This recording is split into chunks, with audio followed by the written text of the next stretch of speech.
Bismillahirrahmanirrahim. Assalamualaikum warahmatullahi wabarakatuh.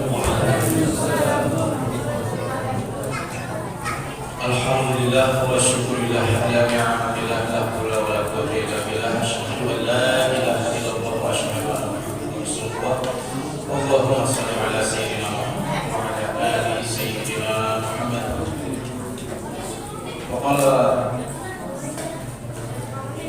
وقال الله تعالى في القرآن الكريم: أعوذ بالله من الشيطان الرجيم. بسم الله الرحمن الرحيم. فإن لم تفعلوا ولن تفعلوا فاتقوا النار التي وقودها الناس والحجارة أعدت للكافرين. صدق الله العظيم. Yang mulia para guru, para alim yang saya hormati dan terhormat tentunya Ketua RW, Ketua RT serta jajarannya yang berada di lingkungan RW 09 Gria Sasmita, para orang tua, para sepuh, para bini sepuh, para tokoh masyarakat, tokoh pemuda, bapak ibu, saudara-saudari, anak-anak yang insya Allah kita semua yang hadir pada malam hari ini merupakan calon-calon penulis surga Allah Subhanahu wa Ta'ala. Tiada kata yang pantas terucap tentunya selain rasa syukur kita kehadirat Allah Subhanahu wa Ta'ala atas rahmat, taufik, hidayah serta inayahnya. Kita semua masih diberikan kesehatan, kesempatan untuk hadir dalam rangka menunaikan ibadah sholat isya, sholat tarawih, dan insya Allah nanti dilanjutkan sholat maghrib berjamaah. Tentunya dengan selalu bersyukur, insya Allah seluruh nikmat yang sudah kita terima dan rasakan ditambah berlipat ganda daripada Allah Subhanahu wa Ta'ala. Salawat beriring salam selalu tercurah pada baginda Nabi besar Muhammad sallallahu alaihi wasallam serta keluarga dan para sahabatnya. Semoga kita, keluarga kita, anak cucu kita kelak mendapatkan syafaat beliau di akhir nanti. Amin ya rabbal alamin. Izin Bapak Ibu hadirin jamaah sidang sholat tarawih, pada kesempatan malam hari ini kita akan membahas tentang neraka dan calon penghuninya. Tadi sudah disampaikan oleh Ustaz Dana bahwa malam ini berat, yang bawain juga berat badannya. Memang kalau dilihat dari temanya ini harusnya para guru yang menyampaikan, namun kebetulan DKM Ramadan mengamalkan dengan akhir. Sesungguhnya kalau kita bicara tentang neraka, tentu kita akan berbicara tentang alam gaib. Nah, kalau kita berbicara tentang alam gaib, ini merupakan salah satu dari rukun iman yang 6.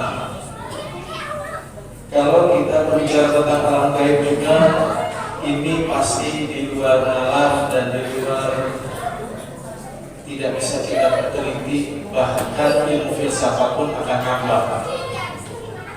Artinya kehidupan di akhirat itu tidak dapat diteliti tentunya secara ilmiah maupun filsafat.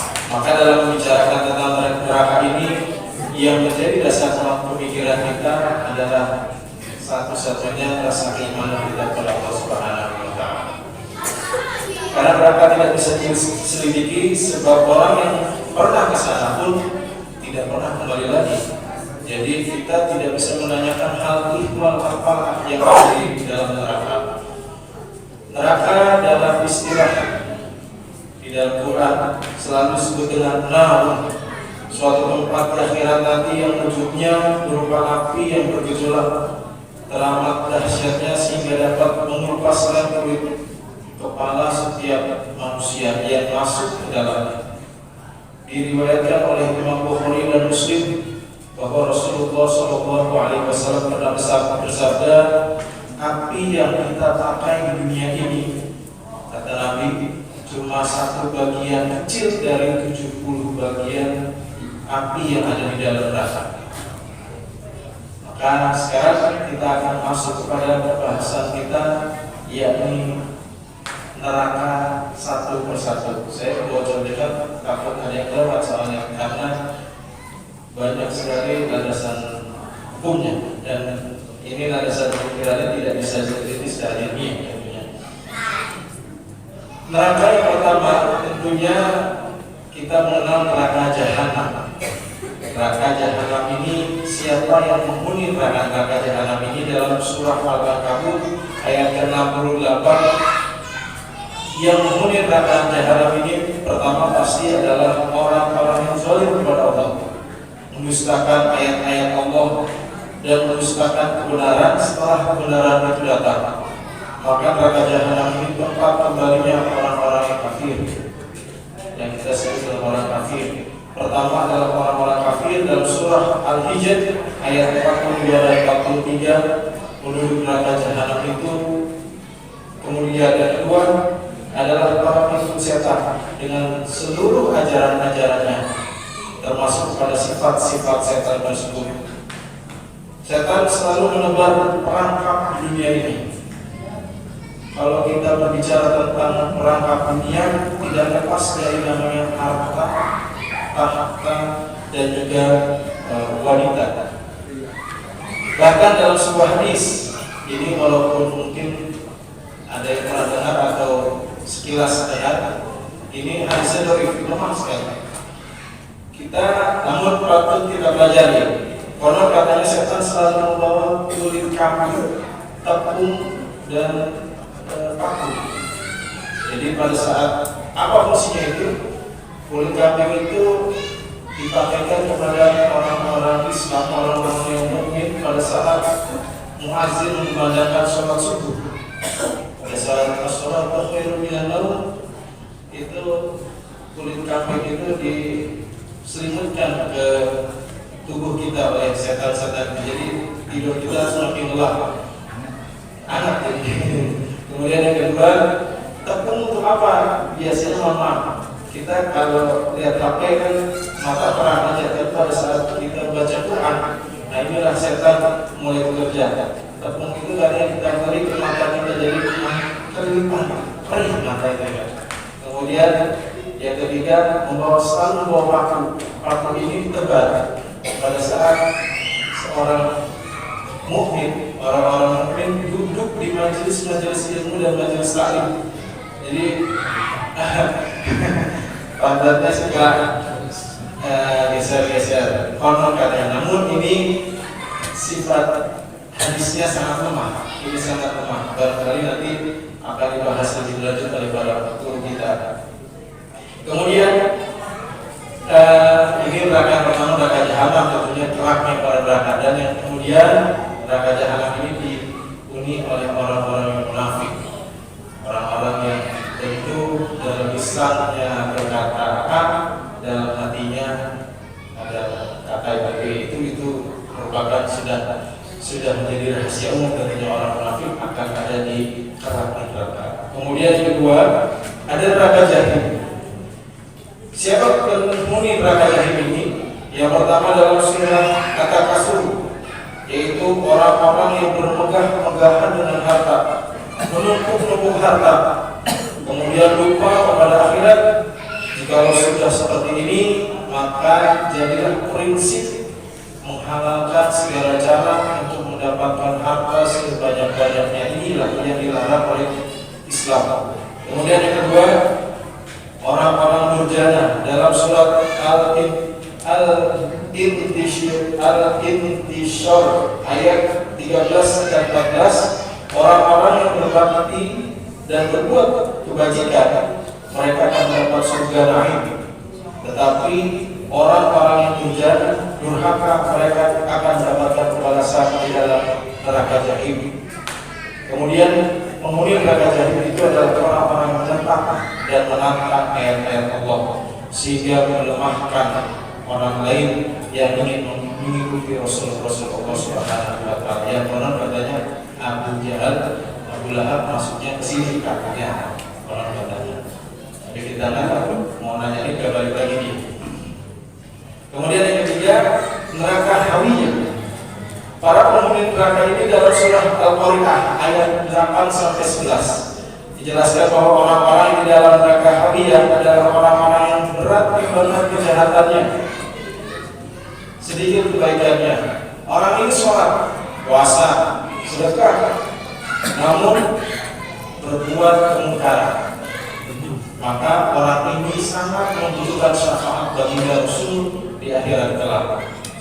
kemudian maka orang-orang seperti ini akan masuk ke dalam neraka hamiyah. Orang ini sholat, puasa, namun timbangannya lebih berat kepada timbangan keburukan. Kemudian yang keempat ada neraka wail. Neraka wail ini dalam surah Al-Ma'un bahwasanya penghuni neraka ini yang pertama adalah suka menghardik anak yatim. Suka menghardik anak yatim. Yang kemudian yang kedua adalah membiarkan fakir miskin padahal kita mampu untuk memberikan sekedar makanan atau cemilan, tapi tidak mau mengeluarkan sepeser pun untuk fakir miskin yang kita temui atau berada di lingkungan kita. Kemudian orang yang melalaikan dan menunda sholat. Orang ini punya kesempatan sholat di awal, tapi kadang suka menunda-nunda. Maka orang ini nanti akan masuk ke dalam neraka wail. Dan juga ini bagi orang-orang yang riya dalam berbuat kebaikan, neraka wail itu. Kemudian yang kelima ada neraka sa'ir. Penduduk neraka sa'ir ini adalah untuk mereka yang memakan harta yatim. Kalau tadi menghardik anak yatim, kalau ini mengelola keuangan atau menerima sumbangan untuk anak yatim, tapi tidak disalurkan kepada anak yatim tersebut. Kemudian yang kedua adalah orang-orang yang mengingkari Allah dan Rasul-Rasulnya. Dan yang keenam ada neraka Allah. Ini pertama adalah untuk pembangkang yang menjauhi agama dan suka menumpuk-numpuk harta, tidak mau membayar zakat, baik itu zakat fitrah ataupun zakat mal, infak dan sedekah. Padahal dia tahu bahwa dirinya mampu, berlebihan dan berkecukupan. Dan yang ketujuh dinamakan dengan neraka sakor. Siapa penghuni neraka ini? Pertama, orang yang tidak pernah sholat. Kedua, tidak pernah memberi makan fakir dan miskin. Ketiga, ahli membicarakan yang batil dengan orang-orang yang batil. Kemudian yang keempat, mengingkari adanya hari pembalasan. Orang-orang seperti ini tidak percaya adanya hari pembalasan kelak. Dan yang kedelapan, yang terakhir yaitu neraka hukum. Ini tempat para pengumpat, mencela, menghina orang lain, mencari dan membicarakan aib saudaranya sendiri, tetangganya, kemudian pikir bakhil terhadap harta yang sudah diterimanya. Dijelaskan dalam surah Al-Hujurat ayat 11 dan 12 dan surah Al-Humazah ayat 1 sampai dengan 7. Pada akhirnya penghuni neraka dibagi menjadi dua. Ada penduduk permanen, ada penduduk musiman. Yang disebut dengan penduduk permanen adalah orang-orang yang kita pahami yang mengingkari Islam. Ada permanen, ada musiman. Ini kita pahami dulu, permanen itu dia tidak akan naik ke surga. Artinya dia akan kekal berada di dalam neraka. Jadi orang-orang seperti ini kita pahami bahwa orang-orang yang mengingkari Islam, mengingkari Allah dan Rasul-Rasulnya, dan dia tidak mau bertobat. Kemudian siapa penghuni musiman? Penghuni musiman adalah orang-orang mukmin yang dia masuk neraka hanya untuk membersihkan dosa-dosanya atas apa yang dia perbuat di dunia ini. Setelah bersih, maka penduduk musiman ini akan diangkat oleh Allah untuk masuk dalam surga Allah Subhanahu wa taala. Kemudian pertanyaannya, kalau di neraka itu banyak laki atau perempuan? Banyak laki atau perempuan? Dalam sebuah hadis disebutkan itu memang maaf bukan yang pinggir, jadi tidak yang pinggir, tidak lihat yang pinggir, lebih banyak perempuan.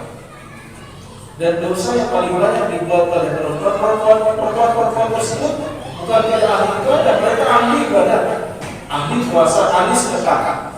Namun satu dosa yang paling banyak dilakukan oleh perempuan adalah kurang bersyukur. Sekali lagi kurang bersyukur. Jadi perempuan banyak di dalam surga karena usaha yang paling besar itu yang kurang bersyukur. Laki-laki ada banyak juga banyak, bukan tidak ada ibadah, ahli ibadah, ahli sedekah, namun lupa atas amanah. Amanahnya siapa? Mohon maaf, istri dan anak cucunya. Itu adalah amanah. Kadang bapaknya rajin ke majelis taklim, rajin sholat ke masjid, rajin ibadah, namun lupa untuk memberikan dan mencocokkan serta menumbuh anak dan cucunya, mengajak istri dan keluarga-keluarganya. Jadi bahkan pernah diriwayatkan itu ya, ada seorang bapak yang ingin masuk surga, bapak berarti banget kebaikannya, sangat baik, mau masuk surga tapi tarik kedua anaknya yang ahli maksiat dan tidak pernah beribadah. Jadi ini adalah gambaran kecil. Ini seharusnya memang dijelaskan oleh para guru kita neraka dan cara-cara penghuninya lebih detail lagi, karena nanti memasukkan ke pintu yang mana, ke tingkatan yang mana, karena neraka sama seperti surga, ada beberapa tingkatannya. Di akhir foto ini saya mengajak kepada seluruh hadirin, seluruh jamaah, mari kita selalu istiqomah dalam kebaikan dan amal soleh, serta selalu qanaah, merasa cukup, agar kita selalu bersyukur yang menjadi kunci ketenangan dan kebahagiaan hati, sehingga perbuatan tutur kata kita tercermin dari apa yang ada di dalam diri kita sesuai dengan kajian ahad kemarin. Alhamdulillah kalau dalam kajian ahad itu nggak usah nyari materi, dengar aja, tak bisa disampaikan lagi maknanya. Maka Al-Fakir mengajak para bapak barangkali punya kesempatan untuk akhir di bulan suci Ramadan, yang punya kesempatan untuk hadir jam 5 sore, insya Allah DKM akan mengadakan kajian ahad lagi, insya Allah di ahad terakhir di bulan suci Ramadan. Sekaligus kita silaturahim dulu plus dapat ilmu yang banyak sekali. Kita baca surat Al-Fatihah di akhir kutub ini. Kita doakan keluarga kita, diri kita, semoga Allah Subhanahu wa taala menjauhkan diri kita dan keluarga kita dari siksa api neraka, diberikan syafaat baginda Rasul, dan kita selalu istiqomah dalam menjalankan perintah-perintah Allah Subhanahu wa taala. Yang kedua, kita baca Fatihah ini kita harapkan untuk saudara-saudara kita, barangkali diri kita yang berjalan untuk pulang ke kampung halaman, semoga Allah Subhanahu wa taala senantiasa mengiringi perjalanan mulai dari berangkat sampai kembali lagi ke diri asas kita tanpa pulang satu apapun. Alhamdulillah, Al-Fatihah. Bismillahirrahmanirrahim. Iyyaka na'budu wa iyyaka nasta'in, ihdinas siratal mustaqim, siratal ladzina an'amta 'alaihim ghairil maghdubi 'alaihim waladdallin. Mohon maaf tidak berniat mengajari pelang terbang. Ini hanya sekedar teringat pada fakir khususnya dan bagi para jemaah lainnya. Wabillahi hidayah. Wassalamualaikum warahmatullahi wabarakatuh. Alhamdulillahirabbil alamin arrahmanirrahim maliki yaumiddin iyyaka na'budu wa iyyaka nasta'in ihdinas siratal mustaqim siratal ladzina an'amta 'alaihim ghairil maghdubi 'alaihim waladdallin.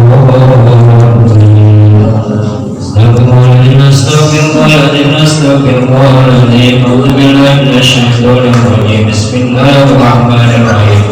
Alhamdulillahirabbil alamin hamdan yuwaffi ni'amahu wa yukafi'u mazidah. Rabbana lakal hamdu wa lakal kama yanbaghi li jalali wajhikal karimil 'azimi sultanik. Wassalatu wassalamu ala sayyidina Muhammadin wa ala alihi wa sahbihi ajma'in.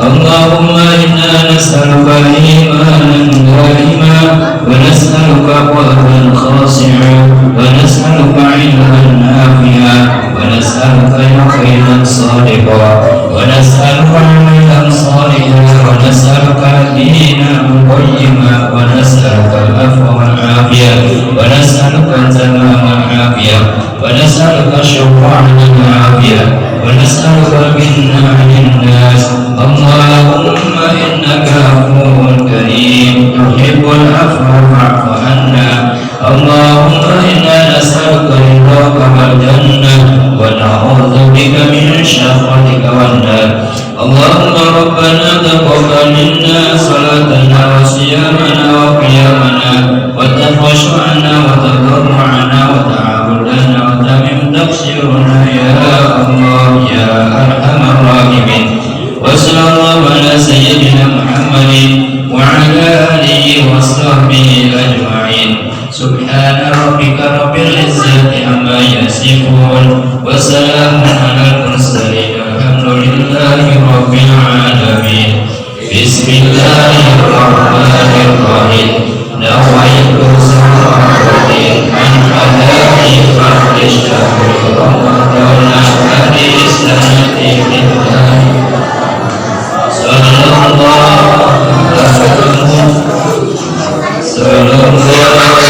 عليه وسلم صلى الله على محمد صلى الله عليه وسلم صلى الله على محمد صلى الله عليه وسلم صلى الله على محمد صلى الله عليه وسلم صلى الله على محمد صلى الله عليه وسلم صلى الله على محمد صلى الله عليه وسلم صلى الله على محمد يا ربي صل وسلم اللهم صل وسلم